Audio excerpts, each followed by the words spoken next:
नमस्कार मित्रांनो, सकाळी सकाळी पार्टीचा फोन आल्याबरोबर मी चाललो तांदवाडी गावात बॅनर लावण्यासाठी सप्त्याच्या सोहळ्याचा.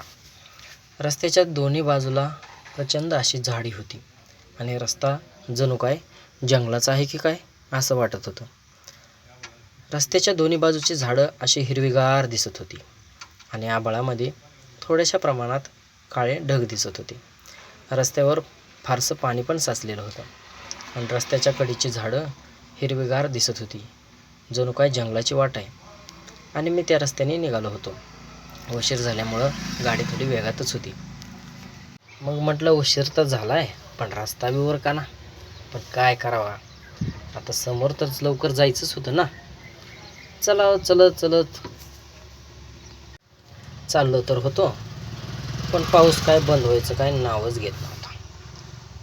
कारण आधीच जास्त तर पाऊस येऊन गेलेलाच होता, पण अजून पण पाऊस चालू होत होता. ह्या काही वेताळ देव आणि ही समोर चाललेली कडेकेंद्राकडची वाट. पाऊस चालू असताना पण मधीच मोटरसायकलवाले तुरमिळ देऊन देत होते.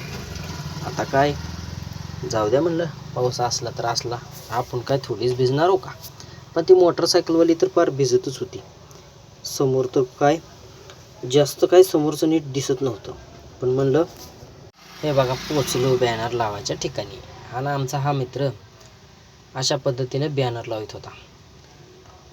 हे बघा समोर विठ्ठल रुक्मिणी यांचं बॅनर कसं नंबर 1 मध्ये लावलेलं आहे.